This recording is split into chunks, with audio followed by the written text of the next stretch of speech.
Welcome back to the ReidConnect-Ed podcast. In my world, I'm fortunate to connect with people who not only inspire me through the work they do, but somehow also help to brighten my own light. For the occasions when this happens, there seems to be a direct line from their energy to mine, even if we don't see each other for years. That spark pops back up instantaneously with each connection. Today, we're joined by one of those people who both challenges me to tap into my own creative side while also amplifying the passions we both share around art, music, education, mental health, and creativity. Today, we're joined by an incredibly talented artist, musician, therapist, educator, creative, and all-around great human.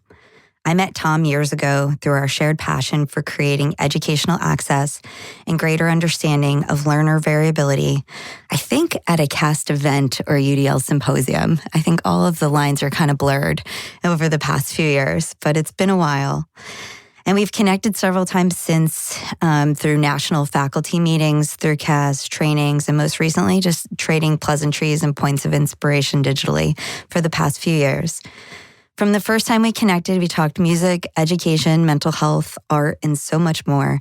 And over the years, I've been a fan of his work. And in our first encounter, we had one of those powerful experiences where we immediately knew we would collaborate in some way. So today is likely the beginning of those collaborations to come. And Tom Hanicak is here in the studio today, all the way from Cleveland, Ohio. And we're so grateful to share this experience of having him join us for the ReidConnect-Ed podcast.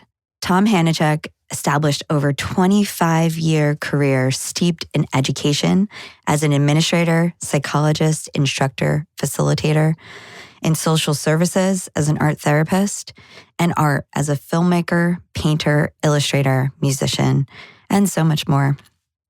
As an educational consultant, Tom leads school districts with systematic plan implementation that includes, but is not limited to, technical assistance and coaching with assessment, data analysis, curriculum design, with an emphasis on special education and universal design for learning. Tom worked as an art therapist, providing individual and group therapy for adults and children living in emergency shelters, and has honed his skills at holding space for and sharing loving kindness for those he encounters. Always creating, whether it be painting, drawing, sketching, playing, or any other aspect of creation in work and life.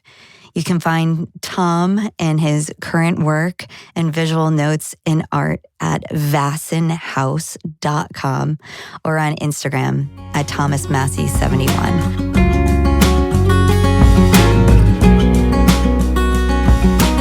Tom, thanks so much for being here with us. Super glad to be here. Yeah. It's always interesting when you sit quietly while somebody lists these things that you've done in your life. So thank you. It's very gracious, and I appreciate the invite, and glad to be here. This is great. Tom, we all three of us have had some amazing conversations last night at the wonderful Beehive restaurant with jazz music, and today at the Thinking Cup. And I'm just so excited to jump in here with you. Yeah, thanks. Looking forward to it. So Tom, let's kind of start broadly. This is a question that sometimes throws people off, but we've prepped a little bit around it. Uh-huh. You know, I think that your primary identity for me when I think of you is as an artist.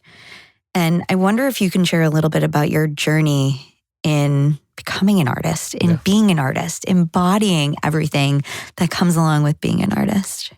So I can't describe how good it is to feel someone say that they primarily know me as an artist. Aww. Because it's who I am, like through and through. And yet it's something that the vast majority of people in the world don't know me as. Because I essentially spent most of my life not letting that the core part of who I am guide the decisions that I make. I've used the analogy before, where when I talk about being an artist, and I'm in my 50s now, and it's fairly recent that I've decided if you can imagine driving a car somewhere, it's fairly recent that I've allowed the artist in me to be at the steering wheel, to decide how fast to go, how hard to push on the acceleration pedal, and when to hit the brake, when to turn, where to turn. For most of my life, I mean, the artist is always there, has always been there, but he's been in the back seat, or at times been in the trunk, because of life. I think, there was a lot of coming to terms with like, what is an artist? Because I didn't grow up around artists. Like I grew up around people that wanted good for me, that wanted me to be successful, that didn't understand that there are artists in the world that are successful, and that doesn't mean they're successful in like all the traditional ways. So for me, it was like, you've got to go to school, you've got to get a good job, you've got to, like not be an artist, So it's so exciting for me to hear that, like, that you can see, like you see me as like, that's primary. Because it's been a while. Yeah. It's so interesting. And in your role as educator too, right? I see that we have so many different layers to who we are as we show up in the world. And, as we were promoting universal design for learning and helping support educators understand that, we talk a lot about what success means. Like, what is this version of success that especially young people who are trying to figure out their lives and go through the motions. And even now, as we're older, we're trying to figure it out each day too. We hold on to these ideas of what success might mean. And success is, like, in my mind, so fleeting and hard to capture. It's like running water, right? Like, you can feel successful in a moment, then all of a sudden it's gone and you're like off to thinking about or doing something else. But this idea of success sometimes, I think, can really isolate and push down these parts of ourselves that sometimes are just like screaming to come alive. Yeah. No, I mean, as you're talking, I'm thinking, like, I went to good schools, or what we would be considered good schools, and was on what was called like a college preparatory track in high school, and never once took an art class. Wow. So, like, how does that happen? Yeah. And here's the thing is like, I've been making art since I can remember. Like, I was digging in the backyard, digging up clay to make little sculptures when I was little. Like, I had to make things all the time. I, as a teenager, I had a paper route, so I saved money, and I would go and I would buy generic tennis shoes, but I would buy 2 pairs, and I would come home and undo all the stitching. Oh, wow. And I would add my own stitching. Like, I just did this independently. That's like, so cool. And nobody in my world was like, well, this kid has got something that he needs to do.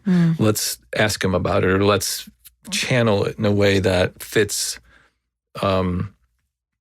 somewhere. But like, I was in school and I was on the college prep track and performing miserably. I mean, like, miserably. Like, I, as a sophomore, had like a 1.3 grade point average. Just not a good student. But yet doing all these like creative things independently, because they didn't fit anywhere in school. And so, like, I had no idea what I was going to do. And this is where, like, that whole artist thing is like, that's the artist who's unstitching tennis shoes as a teenager, trying desperately to say, can I drive the car and make some decisions, but having no guidance to figure that out. Yeah.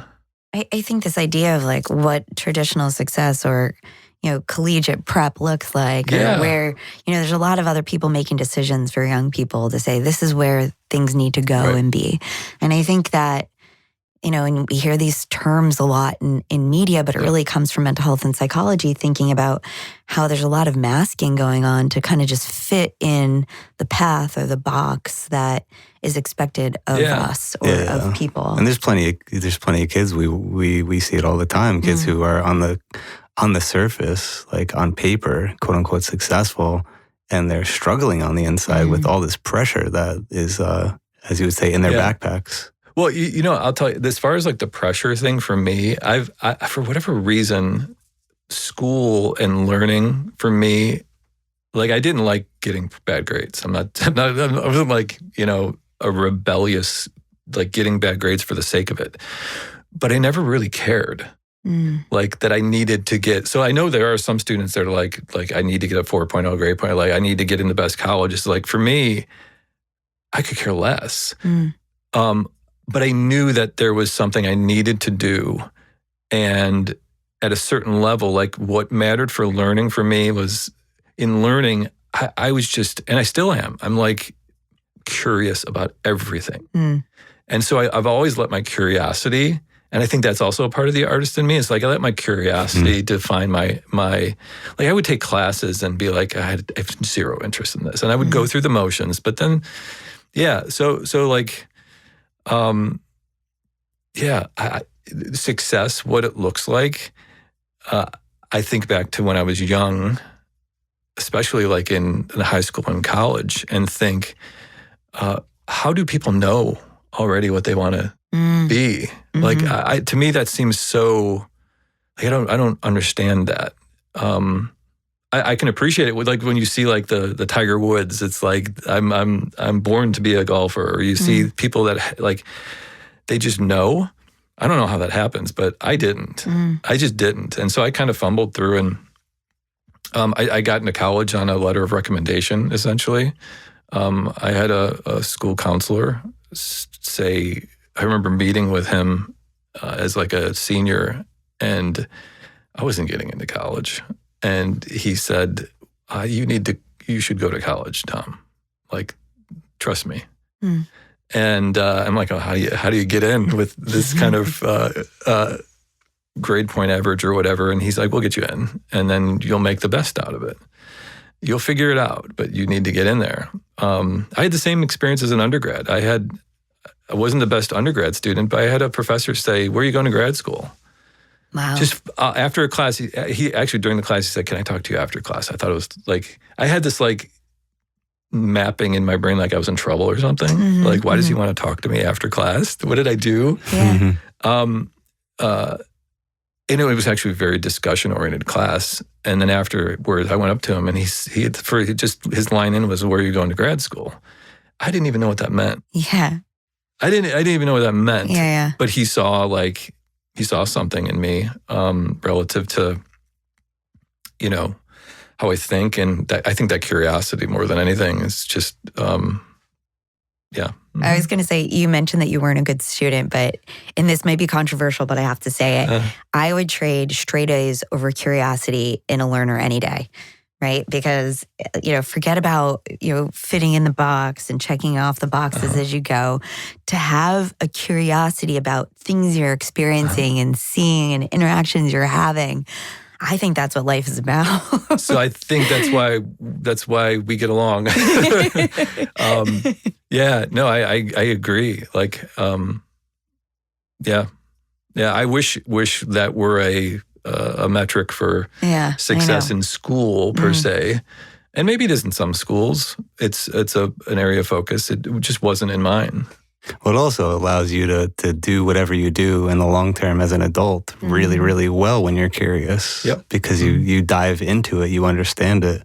You know, you can't, you can do things in your career, but to truly understand it and to experience it, and our conversations, you clearly experience the things you're doing within your professions. It's you embody it, right? Which is what great, beautiful, amazing things come from that more than anything.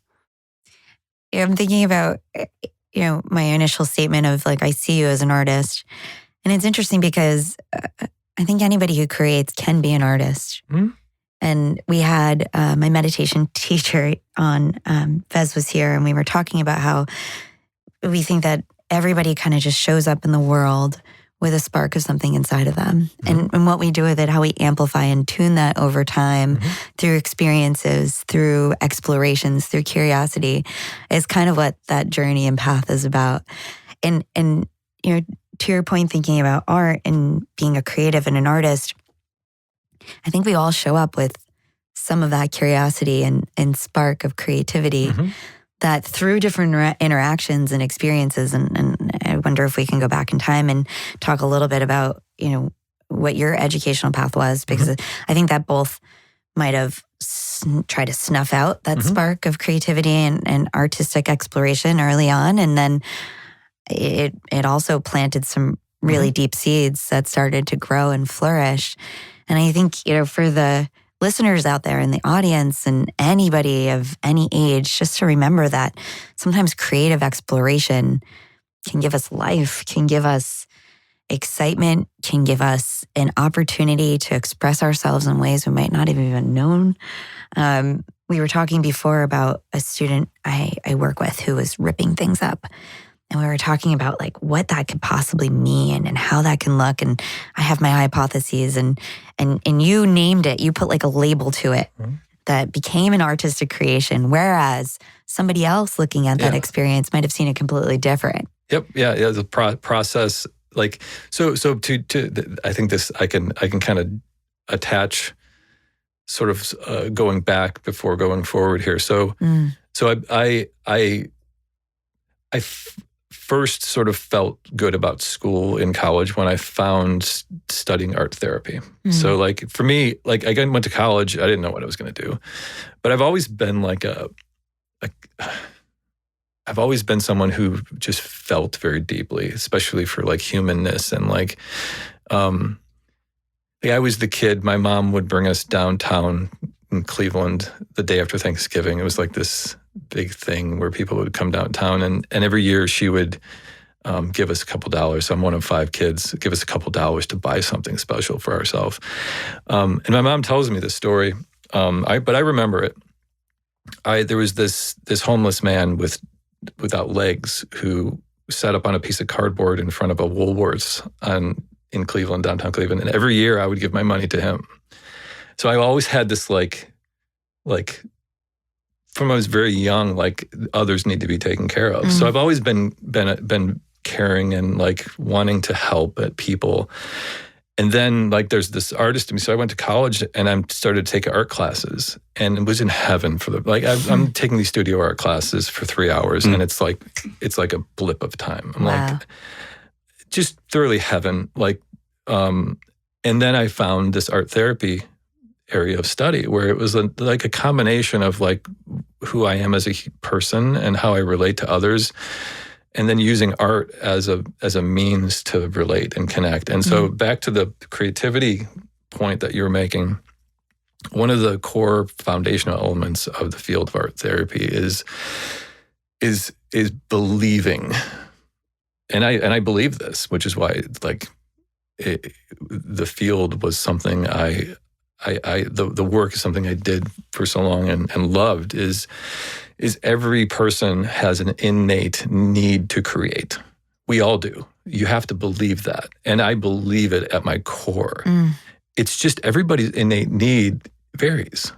So I like to think about it like a faucet. So some people's creativity, it sort of drips maybe, or they turn the faucet and they have control over how much they create or when they create. And they're really capable of doing that. My faucet's broke in a beautiful way. It just flows all the time. Wow. I didn't know that. I didn't have the wisdom to know that when I was younger, that it could be a beautiful thing that it flows all the time. So if we continue with that faucet thing, I think people in my life wanted me to fix the faucet. They wanted me to have control over it.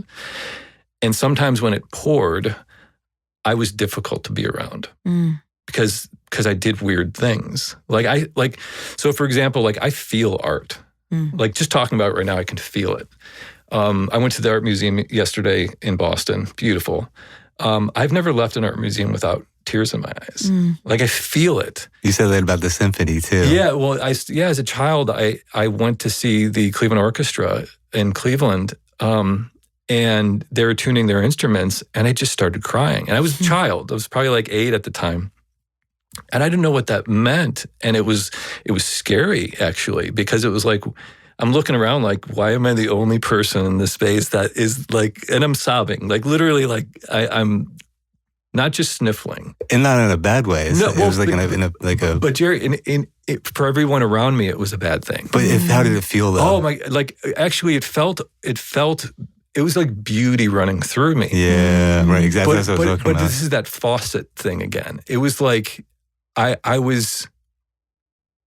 thought I was broken. And it's taken me most of my life to come to a point of being like, no, that's actually a beautiful thing. Yeah. But in our world, I think there's so many constructs. There's so much expectation. There's so much what is normal. You know, so much perception of who people should be. Back to that success conversation, that we don't sit and like look at a situation like that and think there's something beautiful happening here. We apply, this is the label. We are like a default to label things. And emotion typically is something that makes people uncomfortable. And Tom, your experience is in some ways without words. Absolutely. Yeah. Well, you know, Jerry, in so many ways to this, like even now, I feel like my words are always failing me. When I show my art, I am all good. Like when I show my art and I see people interact with it, I just feel a sense of like they see me. Because and that's another art therapy thing. Like I know that art bypasses all the nonsense. So like we want to talk psychology, like we're really good at censoring our words. Like especially as you get older, you get really skilled at being able to frame things in a certain way. When you make art, there are no censors. Wow, that's you don't. It's pure, like it's primary process from like a psychology terminology. It's primary process. It's like pure id almost. It's like ugh. It's like what you are aiming for in a therapy session is just be honest, just have no filter. Like that's ultimately that's exactly right. The pinnacle of therapy. So as an art therapist, when I sit with people and I ask them to make art, I know it's super powerful. With respect to, I'm getting them in their most honest, raw, and then sometimes they'll make art and they'll look at it and they'll see themselves like they'll have an awareness and it scares them because it's like they're looking at themselves outside of themselves. Yeah, say more about that. Yeah, so another core tenet of art therapy is like everything we make is an extension of us, like tangible. What was inside is now out. And we can then have a conversation with it. So from a therapeutic perspective, I don't know quite how therapists don't use art. Because it's like you can have entirely honest conversations with, like you make something and then let's talk about it. So you can be talking about you through something that's outside of you. And it's very, very powerful. And I've shared this story before, but many times in my career as an art therapist, I've had clients that have made something and they look at it and they say, I hate this. And they'll want to rip it up or they'll want to throw it out. And I always would of course say, you've made it. So you are in charge of it. You get to do whatever you want with it. There's no wrong here. We can do whatever you need to do with what you've made, but let's talk about it. Let's have a conversation with it. Even sometimes people will make art, and I'll say, "What do you want to say to it?" And that's really me saying, "What do you want to say to yourself now that's outside of you?" Like you're looking in a mirror. What do you want to? What do you see? What do you want to say? And then there's the maybe the extension of that. It still needs to go in the garbage. Like I hate it. I hate it because they're uncomfortable. And as an art therapist, as a human, like I care for people. And so every time that would ever happen, I would say this with the most open heart. I would say, If it belongs in the garbage and you need to put it there, that's okay. But I would never put you in the garbage. And just saying that, when you talk about what a therapist can do to be all in with someone who feels like they're ugly, feels like they don't belong, feels like they belong in the garbage. Mm-hmm. It's a very powerful thing to say to someone, no, you don't. No, you don't belong in the garbage. For right now, if that piece of artwork needs to go there and it's symbolic, let's talk about that. Because undoing, sometimes artwork needs to be ripped up. Tom, what you're saying is really, really, really meaningful in the context of how we express what's going on inside of ourselves is not always so explicit, verbal, clear to other people. And this is like a really, really deep, important thing in terms of understanding therapy, understanding development, understanding behavior, that it's a way of communicating what's going on in the inside, which is very complicated sometimes to be able to convey, and unconscious even, things that we don't want to say or share come out. That's right. Alexis, to your point, your example is such a great example to bring to Tom about the kid ripping up the paper and how there, on the one hand, you said, like that could be interpreted as like a negative behavior or a distracted behavior or an off-task kid. And Tom and you were so thoughtful to share what is the meaning of the ripping. Yeah. And maybe you can say more, about that as opposed to like, let's just fix the behavior. So if I could jump in, as soon as we talked about this, I said, he's just undoing. That's all he's doing, and we all do it. We undo to redo, and so maybe he doesn't quite know how to redo.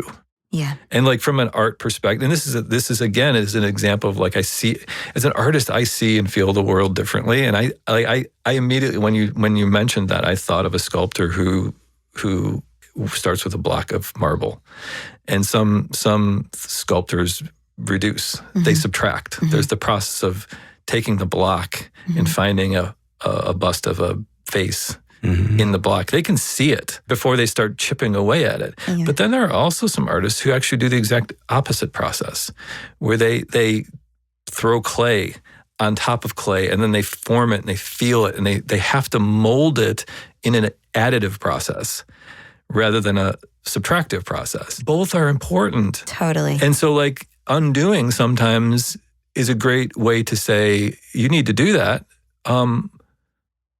Let's have a conversation about bringing those pieces back together in an additive way, and let's look at it that way from a creative perspective. I'm just thinking about, there's so many things bubbling up for me right now. I'm going to try to organize and prioritize my thoughts.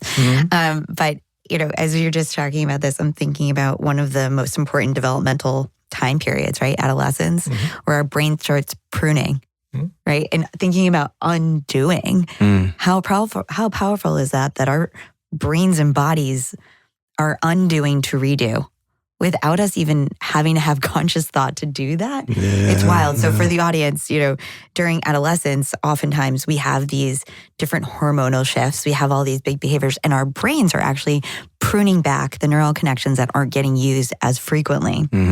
And they're strengthening the ones that are used more frequently. So this is why, just as a quick aside, it's so important to establish good behaviors during this time period, because those habits carry with us. And as we get older, it's harder to undo those habits because they're more solidified. But I was just thinking about this idea of pruning, of taking apart to put back together again. And, what you said before is just so striking. And I'm sure it resonates with other people, because it really just hit me thinking about a client or a person sitting with you. First of all, the fact that they feel comfortable enough to create art with you. If they don't see themselves, if it was hard for you to see yourself as an artist, imagine somebody who has no previous experience creating in a most vulnerable state in those moments. And maybe that's why therapists don't use art so much, because maybe they're not comfortable with it themselves.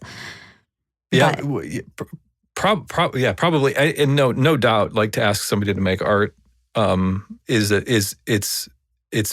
them in a very vulnerable space. Yeah. So that's one of those things about being an art therapist, that you have to approach that therapeutic relationship in a really and this is something that I learned over time, that I think because I'm an artist and I don't value certain art over other art, that I can sit down with anybody and say, let's just create together, and there's no pressure. Like I don't, and I think I just kind of exude that. It's like, let's just make some stuff. You know what I mean? Yeah. And that's, you're right. That is not an easy thing to ask somebody to do.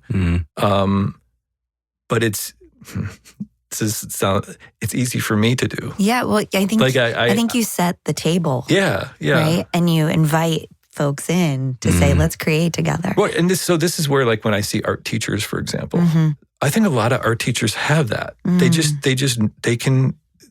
can create a space where creativity can flourish. Totally. And they don't recognize exactly how they're doing it.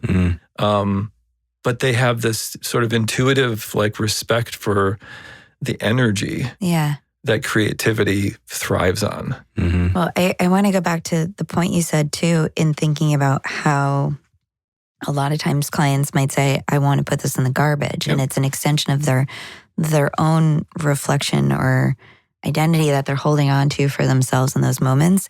And this is an intentional emphasis, piggybacking on what you just said about, creating and establishing the energy to bring people in to create.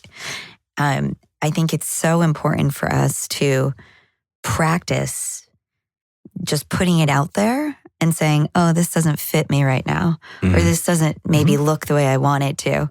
It's not expressing exactly what I'm trying to communicate. Right, and yet, that's okay. At least. Yeah. And when you were talking before, I have a client that I'm working with, and there's a huge transformation going on in her life, and she's an older woman, and it's for whatever it's worth, I realize that 2025 in the Chinese calendar is the year of the snake. And the symbolism there is that this year is meant for us to shed our skin. Yeah. So as you were saying, like, these folks who want to, throw their art, which is an extension of themselves, in the garbage, can we actually celebrate that and say, hey, there's nothing bad about this. No. But maybe we need to create a new version of whatever you're trying to express here. Yeah. How beautiful is that? Absolutely. And so this is another, like, thing that I would do often as an art therapist, is so, like, to create something with the intention of letting it go. Oh, yeah. So, like, something I would do, and I did this in domestic violence shelters a lot. Families, women who were fleeing abusive relationships, and children do this all the time when things go bad, is they think it's their fault. Like, they've done something that caused it. Yeah. And so what I'd like to do is to intentionally create things that need to be let go of. And so make them a tangible something, like, and I would, of course, this is something I would describe prior to, like, this is the intention. Because sometimes burying, like, we would actually, like, ceremonially, like, sometimes find a place to bury them. Wow. To make, like, a representation of something that just needed to be put somewhere away. Just released. Or we would make something and we would form a circle, and we would, I had this big coffee can that had a big phoenix on it. Cool. And the process is to burn it and drop, like, to write something. And you could share it, or you could just keep it to yourself, but then to burn it and just, like, feel it go away. Yeah. So yes, what you make is a part of you, but sometimes there are parts of you need to let go of. Yes. They're not serving you any longer. And sometimes they're things that you believed in yourself because of what other people. This is like a self-reflection. Like, for my lifetime, I'm an artist, and people didn't know what that meant, and I sort of denied that self. Like, that doesn't serve me. Yeah. It doesn't serve me any longer. So sometimes things need to let go, and that's okay. That's okay. It's interesting. We keep bringing up this idea of people don't know what an artist is. And I think it's true. Yeah. I think people will see like a symbol of what art or artists might be. Yeah. But to really understand and appreciate your full embodied experience, I think it's difficult for people to really understand that. Yeah. Well, again, I've given a couple examples, like the shoe stitching. Yeah. The being crying, sobbing at the orchestra. Here's another thing: is like when I was young, I still get excited about beautiful things. I see things that other people don't see, and it sounds. I get that. I just do. I like it, and whether it's color but I remember when I was younger. So the sun, when it sets on a clear night, the blue and the orange yellow of the setting sun create a line of green in the sky. And I remember when I was younger, I could see this green and I would get excited about it. And I actually remember doing like a sort of like a diorama for a class, like a social studies history class as an elementary student. And I made sure that the green was in the sunset of the diorama. And I had a teacher say, like, skies aren't green. And I'd be like, no, they are. So I was the kid that was like, what? And so like on a very literal level, I was being told that what you're seeing isn't true. And like, wait a second here. I was seeing stuff that excited me. Yeah. And instead of being like, and again, this teacher clearly didn't see the green. And I'm just going to go put it out there. And for people that listen to this, I would ask yourself to think about that as a metaphor as well. Like, some people see things that you don't, and it excites them. And you don't see it. It doesn't mean there's something wrong with either of you. It's just we see things differently. We feel things differently. It's funny, Tom. It's like similar to what you're saying is, I always suggest that the students that are doing their internship always ask what the patient's taking away from your work with them, because you'll be surprised sometimes. Yeah. And you're like, oh, okay. Oh, that's the part that really stuck with you, that you're holding on in your heart. And it may even be the same thing that you thought it was, but they're describing it in a different way, or in a different frame, or a different perspective. And it's like, that's really important to be able to understand. I got to give props, because a few years ago, pre-pandemic, that shall not be named, I ran a high school group, and all of these students would come in together, and there were a couple that were really musically inclined, one who plays a lot of instruments, who Jerry also knows. And they wrote a song about what their takeaways were, about what they learned from executive function. And I wish they had it to share, but the recording somehow got lost. It was the coolest thing, because, takeaways, as engaged as people can be in an experience, when you walk away from it, you step into a different zone, a different role, a different experience, a different anything, right? So even us right here, right now, we might all walk out of this booth and have something else we're taking. We'll each have a different experience, even though we're here in this shared experience. Absolutely, yep. So going back to the idea of being curious and how much I value curiosity, and I am frequently saying this to parents and educators especially, but especially to young people that I work with, regardless of their age, that this idea of being curious, asking these questions, like you said, Jer, checking in and be like, what resonates for you? What are you taking away? What did you hear or see or feel in this experience? Because it might be completely different. I say this to educators all the time. I'm sure in your consulting role, you might also, that what your goal is for what you want the students to take away might be completely different than what they're walking away with. Yeah. And that's actually okay. Right. As long as you have them reflect on that. It's also really important to know. Fits into the journey, right? Oh my gosh, yeah. Ask those questions. Don't make those assumptions, because, you just saying the green in the sunset, that's not where my eye focus is. But now that you said it, I can see it. Yeah. Yeah. And so, like a minute ago when I said I feel when people look at my art. So this is a good example of when I say something, that green in the sky thing allows me to say, to help people to understand that my art is a better representation of me than my words. Like look through my eyes. This is what it looks like. Yeah. Or this is what's inside of me, outside of me, with no censors and no like work to try to articulate it through language. Yeah. It's just pure. Yeah. Whatever art I make, I just like, to me, and here's the thing is like, this is the amazing thing about art is like, art has multitudes of messages. So like the viewer, every viewer is going to get a different interpretation of me. Yeah. Of what's inside of me in its purest form. I when I show my art, the vast majority of people, like there are trends. Like I listen to people. I love having conversations with people when they look at my art. The thing that I get most is it's moody. That there's like a heaviness to it. And I'm like, okay. Like to me, I'm like, okay, awesome. There are other people that talk about seeing glimmers of hope. And I have a whole notebook of, I'll write them down. People say things, and because I love hearing what they have to say, because it varies so much. The common theme for moody is there. I would say at least 60% of people say that, and I'm totally comfortable with it. I love when people say it reminds me of this. Because to me, like curiosity is all about context. It's always about like, I was just it reminds me of this. Yeah. And I love that, you know? Like if something I make reminds you of something. Yeah. The connection that's they're all making good. with you. Yeah. Yeah. Like something human in me, raw in me, you can relate to.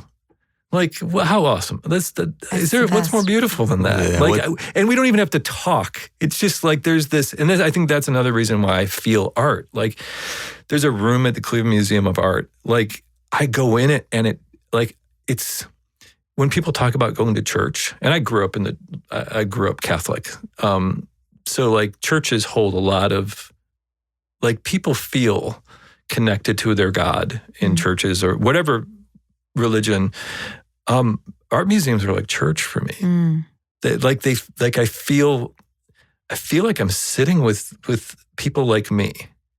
Is it, you know, and it just makes me talking about belonging. I feel I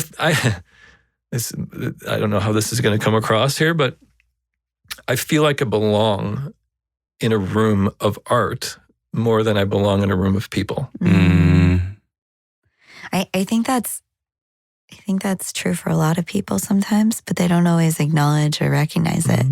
So they spend a lot of their time trying to fit into these spaces that they don't always feel comfortable in. Well, that's like people trying to be a version that is okay. Yeah. And maybe in service of others. Or so to me, I that's why I feel like I'm with raw form. Like I'm with the real stuff. How beautiful is that? I mean, any type of connection is emotional. It's deeper than intellectual, right? It's not. It bypasses all that stuff that our brain. It's all in our brain, because this is the whole thing people say they feel it in their heart. I want to put it out there that our brain is. It's all connected. It's all in connected. The same body. but isn't it wild that we like connect our chest and our heart with emotion when it comes from our head? You know what I mean? And you know, the counseling theories class and like all the classes we teach in about therapy is like one of the common denominators of any type of therapy you're using is really gotta access and dive into and be with, help the person to be with, and bring into the room the emotions. Without that, it's really just kind of an intellectual exercise, which is not bad, right? There's nothing bad about, you know, exploring, understanding, getting insight and all that stuff. But anything deeper and transformation that happens in therapy and life, right, is an emotional experience, which you know, what you're sharing about art is a wonderful representation of a way to access that, a way to explore that with someone. It's just incredible. I was thinking when you were talking earlier that there's something I often say in my work around executive function, which comes from ancient philosophy and religion, spirituality. You can connect it to Buddhism. It's, how do we make the things that are internal external, right? And, there's a whole lineage of this as an exploration, but I think art and creativity is a direct line to that, right? Mm-hmm. Finding what's internal to bring it to life in an external, more concrete way. But to your point, Jerry, if we just hold on to all these emotions, our brains and bodies don't always know what to do with that. And to have this extension of art and creativity, I think is, I'm going to call it a tool, but it's so much more than that. Yeah. Well, and you mentioned this a little bit earlier, because there is the act of sharing it too. That is, and we talked about this a little bit last night about like performing music, for example. Yeah. Like when I started showing my paintings, it changed my paintings. When you start performing music, it changes your music. Yeah. So like, and say more about that. Yeah. So that's actually something that like, I mean, I haven't been sharing my art like for most of my life. Like I said, I'm in my 50s. I didn't start sharing my art until like I was mid 40s.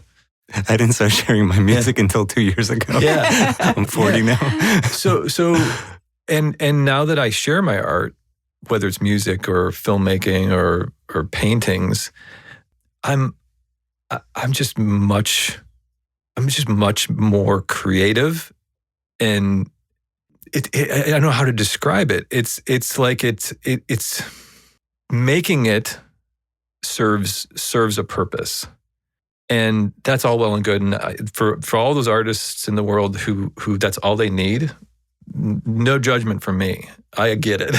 I get it. Mm-hmm. But I would say to anybody who's making is to put yourself out in the world through what you've made, and let it live. Like it's now like, and then going back to the therapy conversation, I know it's hard because like sometimes you make something, you look at it and you're like, I don't know that it's ready to be in the world.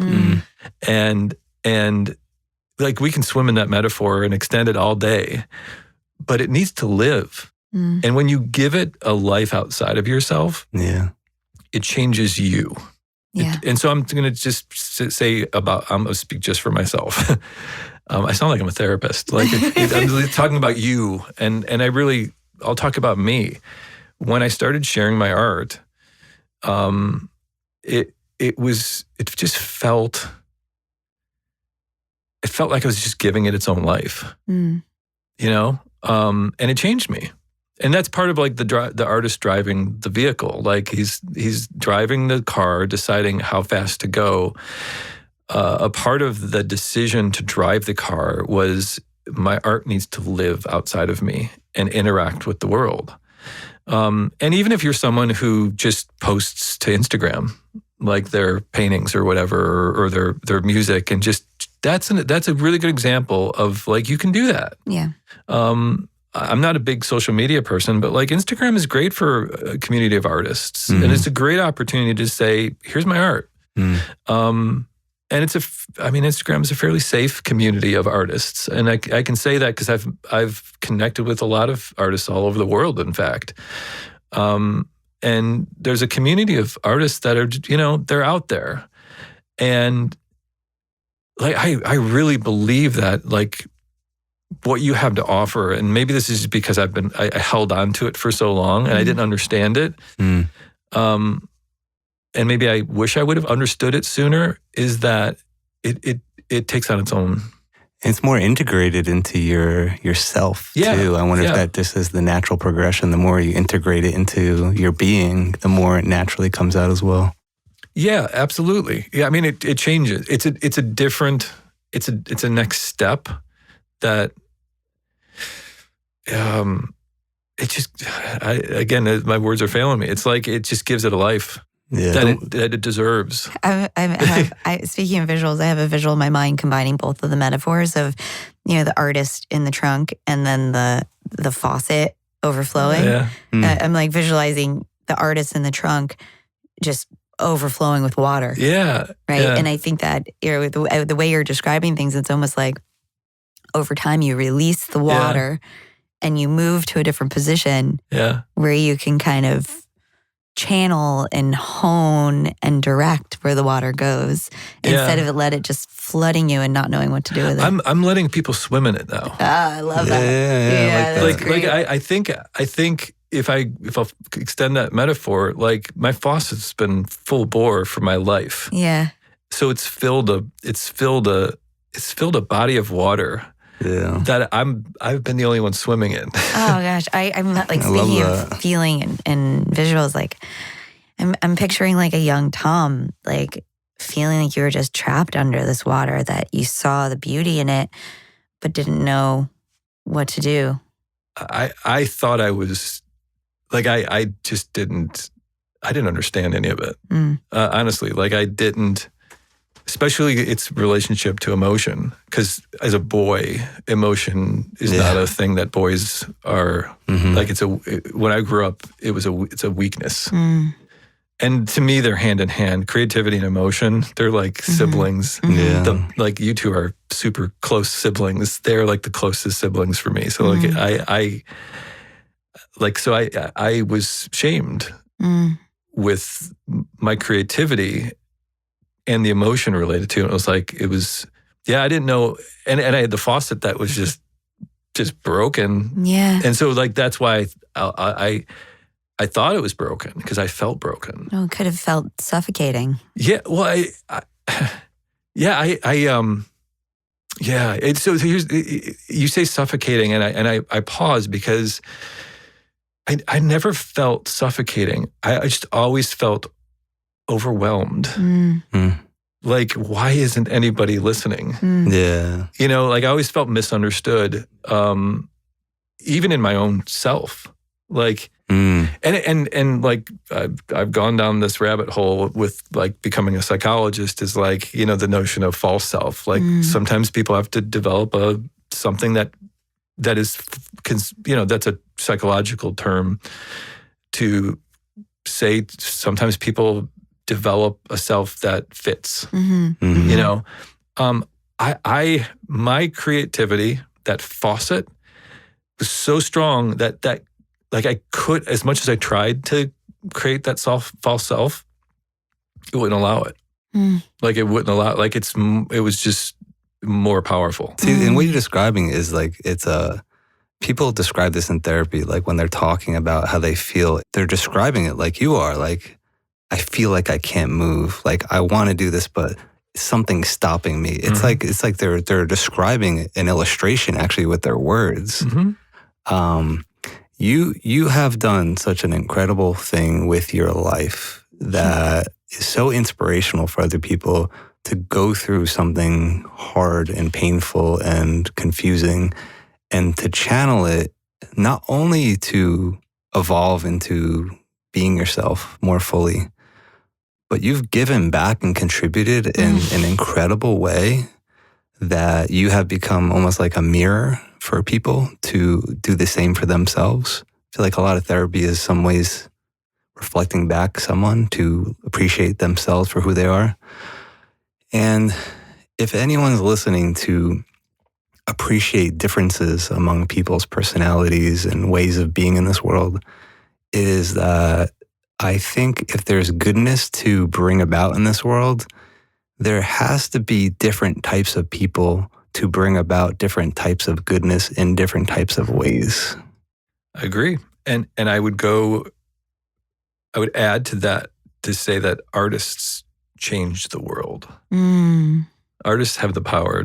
Like art changes the world. I agree. We just have to let it. Like, and this is where, like, I think of all these artists, these young people in the world that maybe are afraid to put themselves out there in the world. I'd say, like, just do it. Like, let it out into the world. Yeah. We talked about so much. Jerry, when you were saying like that different types, it made me think of that Maslow conversation we had. And when you say me growing up, how I felt, and I said overwhelmed, and that sense of belonging is that Maslow language behind. He talks about how parents and teachers and therapists are like a trifecta of impactful people in the lives of young people, for example, or anybody at any age. And he talks about the idea of them being like horticulturists. So if you think about your role as a parent or your role as a therapist or your role as a teacher as being a horticulturist. What does that mean? Like someone who takes care of plants. Plants and flowers. Okay. Horticulturists, they like just cultivates flowers and makes them beautiful as healthy flowers. And he uses that and says, you need to embrace being a horticulturist to make roses into the most beautiful roses and not to make roses into lilies. And Alexis and I have talked about this, is like when I heard that, I'm like, that's so beautiful. We need to stop doubling down on trying to make flowers into different flowers that we like or prefer. And I think that's why I was so successful as an art therapist. It's like I just would work with kids, and I loved the bouquet array of wildflowers. Like to me, like that's just I just loved it, and I love interacting with people to help them to see the flower that they are. Yeah. And then we can make it the most healthy, beautiful flower. But they don't even know what flower they are. Yeah. And to me, like I think about that and I'm like, what flower am I? I think I'm a peony, actually. Like, I think those are gorgeous. Yeah. But like that, That's Maslow awesome. gifted us that. And I think that's a life principle. Yeah. That like we so desperately need. Like we can't try to shape like these beautiful flowers and try to make them into what they're not. And so like as a child, like I don't know that like if we continue this metaphor that anyone in my life was actually my dad was a gardener, but but like applying it to like supporting humans to become. I didn't have horticulturists in my life. And schools and the world is about sorting and about defining and fitting in. And it's very, you know, it's very difficult to know that there's just this beauty in the world that's being compressed and not cultivated. And so, like, I mean, as an artist, like, I am in a position right now where I love, and I actually do this at my work as an educator. I work in the field of education mostly, and if I've ever like in a meeting where we're introducing ourselves to one another, I now introduce myself. My name's Tom Hanicak, and I'm an artist and a musician, and I lead with that. Like, it's awesome. I lead with that no matter where I'm at. Yeah. It's important. Like, and to the artists in the world, lead with that. Tom, you know? It's so funny that Alexis, maybe you're thinking the same thing, Lex. Last night we're walking back after we had dinner. Alexis and I were walking through Boston, and Alexis is pointing out these beautiful tulips. Daffodils. And tulips. And she's like, look how beautiful they are. And she's like, you know what? They're going to be gone in a few days or like in a short period of time. Appreciate them. They're going to go away. And I think to your point, we were appreciating how beautiful they were. Yeah. And we were also like, you know, kind of sad that they're going to go away. I call them fake out flowers. She called them fake out, but it just kind of, in my mind, I'm like, well, you know what? Like, those flowers are not there to serve us. Oh, yes. That they are there to exist for their sake of what they are, and you're appreciating what you appreciate about them, but they're just there. They're going to grow, and they're going to. That's their natural course. I love to swim in metaphor, and so when you're talking about that, I love that perspective. And my immediate connection to that was there are also some trees that are blooming right about now that stink. And so, like, I go back to the like children I worked with in my career as an art therapist. Is like sometimes kids stink, and they're hard to be around physically, but that's part of the beauty. Yes, this is where natural. Like as a human being, like I can't express to you how excited I am to find stink in humans and be okay and let them know it's okay. Yeah. Like, this is what makes you. Yeah. And like that's Yeah. I'm going back to what we were talking about yesterday in the flower metaphor. And Abraham Maslow is a humanistic psychologist who contributed so much to the world, but kind of got pushed into the business world of like, you need to follow this hierarchy to be successful. Of course, going back to success. But Scott Barry Kaufman, who I really appreciate and admire so much, did a deep dive on Maslow's work and has reinvigorated this idea of humanistic psychology in a really beautiful way. And it's a big part of the work I do. And I think it's also, again, Tom, what connected us in our thinking about things. But I was thinking about myself as a flower when we were talking about this. And I said, I feel like I might have been, when I was younger, a daisy in a field of tulips, where maybe I was blooming and felt good, but didn't always feel just the same as everybody else. Yeah. And now as I'm thinking about it, as we're here talking, I'm like, I almost feel like my daisy turned into a Gerber daisy, which might have turned into a sunflower, which I now, thinking about peonies, that's like my favorite flower. And they're so graceful and like subtle, but impactful. And I'm like, maybe that's my next form of transformation. And, I think this goes back to just your whole story and thinking about how the artist has always been inside of you, but there's been all these different versions and expressions and explorations of who you are that's kind of brought you back to who you always were. Yeah. And now you feel more comfortable and settled and maybe safe in sharing that with the world. Yeah, and I feel safe because you've invited me here. So I want to acknowledge that, is that you all have invited me here to feel safe, to communicate these things. So I'm grateful for that. We're in the garden conversation. I can't help but share a brief anecdote here. So one of the things I used to do all the time in my work as an art therapist in the shelters was this time of year, especially in the spring, is I would ask for people to think about, like, if you had a community garden and you put yourself into it, like, visually.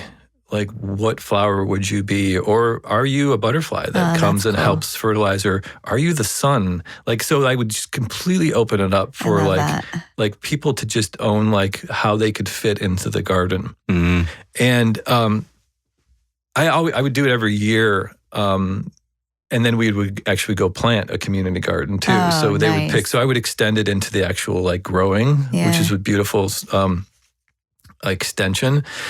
But to have a group of young people who are in crisis or no longer in crisis, they're in a stable housing situation, and ask them to think about who they are and how they fit through their artistic expression is just so beautiful to watch, and to see how they interacted and how they placed themselves in the garden relative to other plants in the garden, or if somebody was a snake. And I think about, there's this one year I did this, and there was a bunch of families, but one family in particular there were like 5 siblings, and one of the oldest sibling was a 13-year-old teenage boy who just was very angry. Like, just he put only anger into the world. Like, he was either completely isolated, or when he was around people, it was like the stay away from me, I'll hurt you kind of a vibe. And so as a therapist, that I don't stay away. I'm not like intrusive, but like I would always, like I used to love doing this. I do miss this, is like connecting with everyone. No matter what they give me. Having a classroom. Yeah, no matter what they give me on a day-to-day, it's like, I'm going to come because I care. Yeah. So I would do that. And so I did this group, and he was in the group, this therapeutic activity to make these flowers and things for the community garden on a visual. So I put like large paper, like butcher block paper on the wall, and I gave them tons of supplies, and then they would create their representation and they would put it up into the environment. So they would create this visual community garden. And this particular boy was just, he would always come to my groups. It's like the only thing he would come to. And he was busy the whole time. And when it was time to put people's representations into the garden, he didn't put his artwork up there. And I had built enough of a relationship, rapport with the group that was in the house that I felt like it was okay to kind of push a little bit at that. And I'm like, I'm going to give him a fake, I'll call him Jerry because I'm looking at you, but his name wasn't Jerry. So for confidentiality purposes, I'm like, Jerry, we didn't see your artwork in the garden. Like, it's not a garden. Like everybody's, and he's like, I'm not doing it. And I felt it was okay to press a little bit. And I said, but if it's our garden and you're not there, then it's no longer our garden because you're a part of us. And he was simmering, like I could sense he was getting like uncomfortable. Yeah. Because I was really like you belong with us. I was really communicating with him through the art that you belong. Like we care about you. And so this is when like group process is awesome because one of the other kids said, "Yeah, Jerry, like you're a part of the group. Put it up there." And I remember it. It's one of those like therapeutic interactions in my career that just locked in because it was so beautiful and intense. But finally, after like reaching a level of frustration, he just said, "You don't effing understand." And I said, "What don't I understand?" Great question.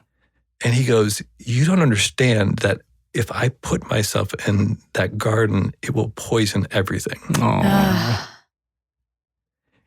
And so he was communicating. He said, "If I put myself and then it." So he was in communicating. He was letting the art communicate, but he was saying I. Yeah. So he was like right on the bridge of knowing that art was him. And he was able to say that. And I mean, like, how powerful is that? It's one of the hardest things for people to share is their self-hatred. Yeah.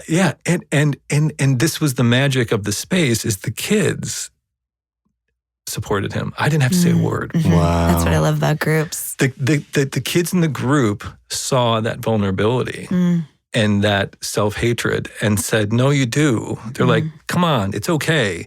And what he made was this black thing. I mean, it was like, and it stood out like as something that maybe wouldn't fit in a community garden. Yeah. Like that looked healthy. But when it went up there and we all looked at it, the group was like, "This is awesome." Yeah. So this is like one of those art therapy conversations, but then also the flower and like cultivating people to be who they need to be. Yeah. And then it's okay for that to change over time too. Yeah, absolutely. And that's such a visual representation of seeing a change. Exactly or right. Seeing how in the context, like we keep talking about, of a community garden, that blackness might not have been as dark as he was seeing it. That's so powerful. Yeah, no, yeah. So like I love living in the visuals, the like visual representations and metaphors to me are, like I can live there. Yeah. Well, this is for another time, but acceptance and commitment therapy does a lot of this metaphor visual work too, and thinking about the mindfulness presence aspect of it. But I love this idea and integration of integration is the word here. The integration, but also this additional layer of creative expression and bringing art into that work. So this is a plug for all the ACT therapists out there to think a little bit more creatively. I think it's even beyond ACT. It's you've integrated him into a larger whole. Yeah. It's a gestalt in many ways. Totally. And that's, I'm not sure you would be able to have done that with him if you had not gone through what you went through to integrate yourself within yourself and within your environment too. Yeah, no, I think you're right. That's very much why I believe the field of art therapy is a space that I felt at home. Yeah. And I mentioned this to Alexis yesterday. Like I resigned from my work as an art therapist a year ago. It was a point in my life where I'm like, okay, so it was really difficult to let go of. Yeah, I'm sure. Yeah, but it actually was part of what putting the artist in the driver's seat required. If that makes sense. Yeah, totally. So there's two things. One is I just want to appreciate and acknowledge what you shared with me yesterday too, is that you said in a very humble way, I am very good at holding space for people going through hard moments and sharing love through that work. And I really appreciated you sharing that because, you know, in our careers and in our lives, sometimes we get to a point where we are actually really good at what we do, and it's hard for us to say that and acknowledge it. And I really appreciated it. Like, I feel it in my body even just as I'm saying it now, and I really felt it then. Because I feel similarly, and I feel like this is a purposeful blessing kind of for me, at least outside of myself. That is just a really beautiful opportunity that I get to live every day. But I want to also, you know, pivot, and I'm cognizant of the time, but would be remiss not to talk a little bit about what it means for you now to be an artist. What are some of the creative expressions? Because even though you're not technically an art therapist in role today, as you're describing your experience of how people interact with your art, it still is therapeutic, probably for you and those experiencing the art you create. So I wonder if you can share a little bit about what you've been working on, what you are working on, what inspires and excites you now. Yeah. So the transition from I can't not be an art therapist. So Yeah, like I I'm kind sure. of like it through my training and through all my work, I kind of see the world that way. But because that's not a primary job, it's shifted. Like you mentioned, like bringing love to the work. And I want to emphasize that word because when I was a younger clinician and talking about the work, I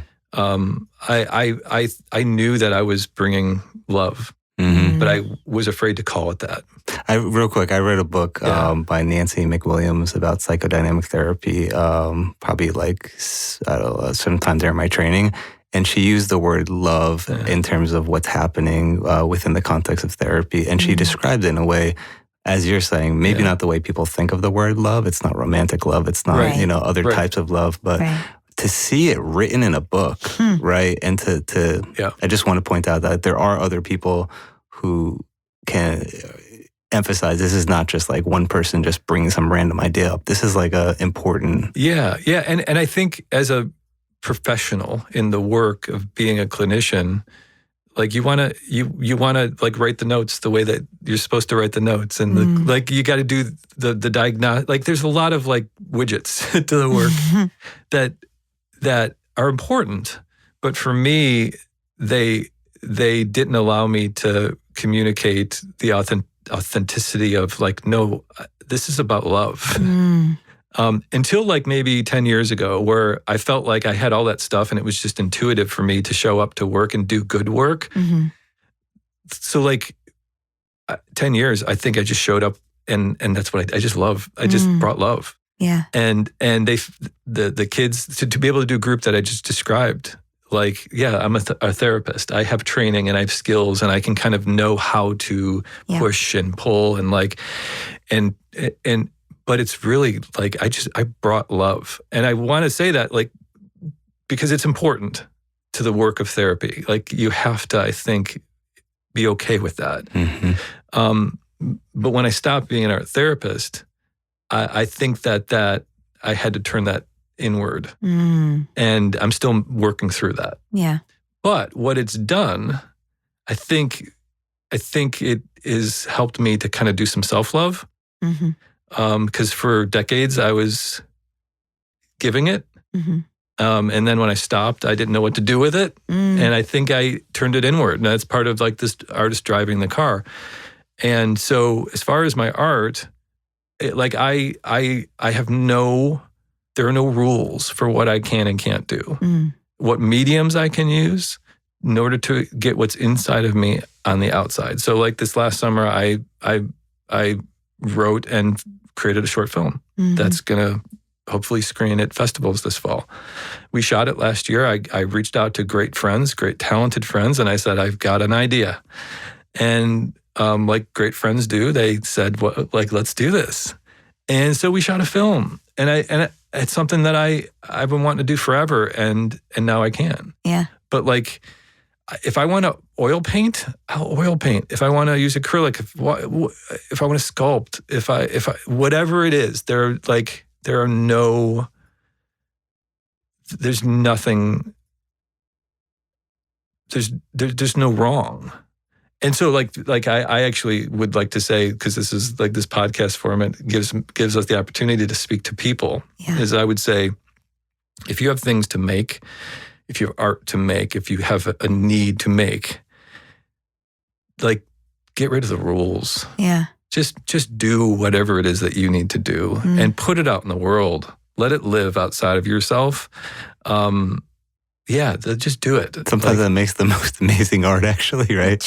Like people who go through music school, they're like, okay, now I got to like unlearn all these rules I've learned so I can actually be creative again. Yeah. When I apply to art festivals, like to show, they ask for the medium because you can't have, I don't know if you've ever gone to like art festivals, but you'll see people like have booths or whatnot. I do a couple shows like that a year because I like that. But you have to choose your medium. And when I do that, I'm like, what are we doing here? Like this is an art festival. No, and I get this goes back to the organization, but actually I say I'm a painter, but I sneak other art into my booth. But actually I can get like in trouble for that. Like they have police that like make sure you stay within your medium. And I just would say to people, like, let the creativity flow at the pace, at the rate. Let your faucet flow how it needs to. Yeah. Regardless of what people think. Just allow it. Yeah. Yeah. Don't you think that like most people who delve into creativity would say you can't like force it to happen? It just kind of comes through you in these moments, right?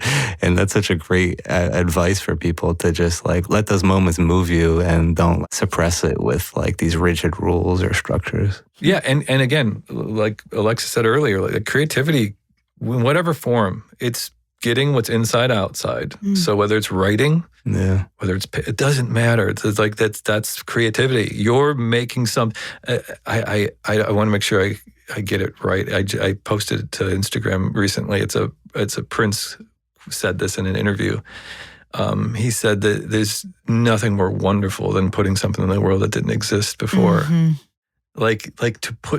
To create. There's nothing more amazing than creating something that didn't exist before. And like every one of us can do that at any moment. Yeah. Think about that. Yeah. Like think about how powerful that is. Yeah. You can put something into existence. Even to make a joke to someone is being creative. Yeah. I just it's so beautiful, so powerful. I was just thinking like there's so many new studies now on like mindfulness, meditation, journaling, like these small moments that we can capture that become some kind of energetic expression. You know, whether you're walking down the street and notice a beautiful bloom or a smell or, you know, I think all of that is creativity, and how you interpret and perceive it can shift and change how you feel. You know, I asked probably the impossible question of, can you describe your art? And I'm so glad you shared the way you did, because I'm going to encourage folks that are listening to check out your art on your website and Instagram and follow along and, you know, be inspired maybe just to capture a simple watercolor that can turn into something so much more. I need to ask one more question. There are a few characters, I'll call them, who show up frequently in your work. And I want to give you a few moments to kind of talk a little bit about that. So when people are checking out your art, they have a little context around these characters who show up. Yeah. So they're themes and symbols. We all have them. And for me, I'm a landscape painter. Like landscapes are important to me. Being in nature and being in the wilderness is peaceful to me. And I think there's nothing more beautiful than like an ominous storm. So that's a symbol for me, like clouds and storm clouds. Also, ravens and crows are a personal symbol for me that I've learned a lot about.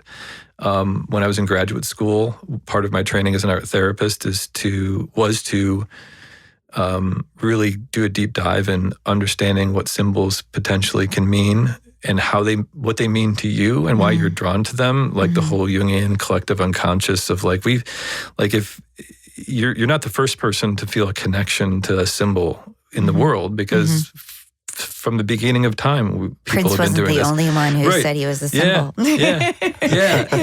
And so for me, like that character, like the raven, it became ravens and crows, blackbirds specifically, became personal symbols to me. And it wasn't until I was in graduate school in art therapy where I was asked to do a deep dive to try to understand it in the deepest way, like on a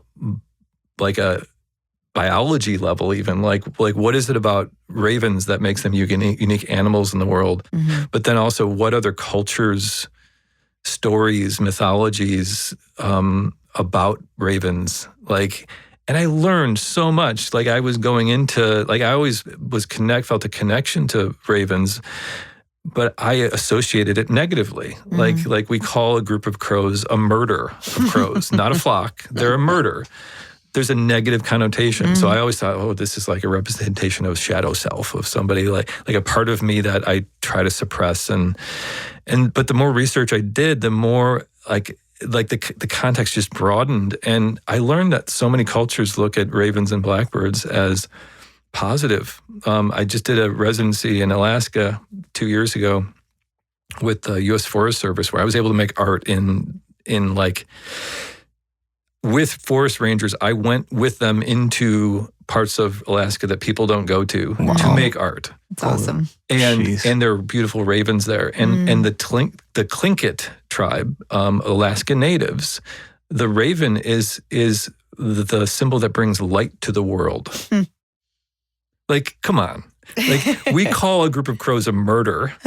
We think of Edgar Allan Poe. We think about Talk about moodiness. Yeah. But like I open my eyes to like a different culture's perception of a symbol, and it completely opens up my eyes. Like, wait a second here. Yeah. Like maybe this symbol, I'm connected to it because it brings light to the world and not because it's ominous. And maybe I can bring light to the world through this connection. And so like when I would paint or draw ravens or blackbirds in the past, I would always like, another reason like keep it to myself. It's like this is something maybe to not share. It's something that but I'm like, wait a second here. This is another reason to share. Is like, you think that something means something, but like culturally, it can mean so many different things. So I would say to anybody, like if you could feel connected to a symbol, here's another example. When I was in grad school, I was very fixated on images of the sun. So like this sun image was everywhere. And actually it was like a sun that was setting between like mountains. And I just couldn't stop making it, suns and suns and suns. So things changed, like symbols change. And like I'm in grad school at the time and I'm studying art therapy, and I learned plenty in pursuing the symbol of the raven.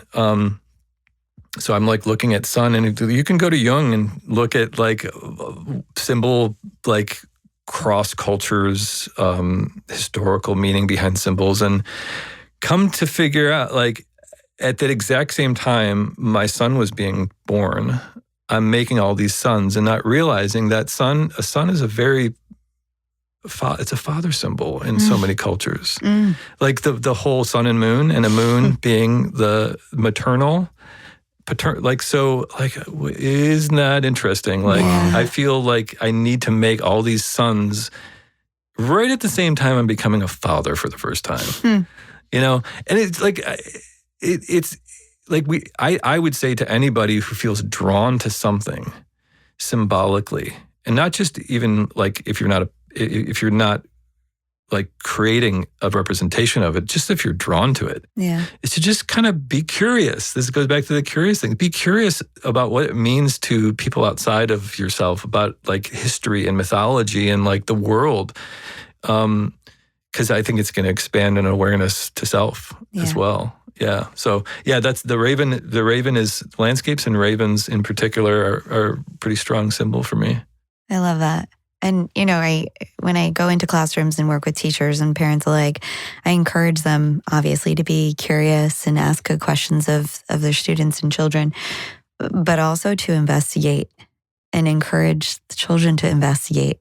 And I feel like this conversation here today, the past few hours we got to spend with you here in Boston, has been such a beautiful investigation of creativity, of art, of connection, of the power of learning and listening and just being. And I really appreciate it so much. And as Jerry said, you are truly a gift, and we are grateful to have you as a part of our life and now of the show. So thank you, Tom. Yeah, thank you for inviting me and for creating a space where I feel safe and comfortable being an artist. Thank you so much, Tom. Beautiful. Thanks for tuning in to the ReidConnect-Ed podcast. Please remember that this is a podcast intended to educate and share ideas, but it is not a substitute for professional care that may be beneficial to you at different points of your life.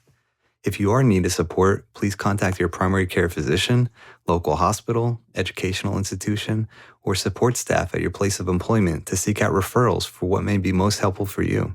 Ideas shared here have been shaped by many years of training, incredible mentors, research, theory, evidence-based practices, and our work with individuals over the years, but it's not intended to represent opinions of those we work with or who we are affiliated with. The ReidConnect-Ed podcast is hosted by siblings Alexis Reid and Dr. Gerald Reid. Original music is written and recorded by Gerald Reid. Editing and recording was done by Cybersound Studios.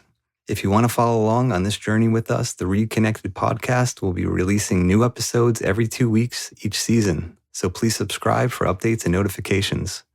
Feel free to also follow us on Instagram at ReidConnect-Ed podcast. That's ReidConnect-Ed podcast, and Twitter at ReidConnect-Ed.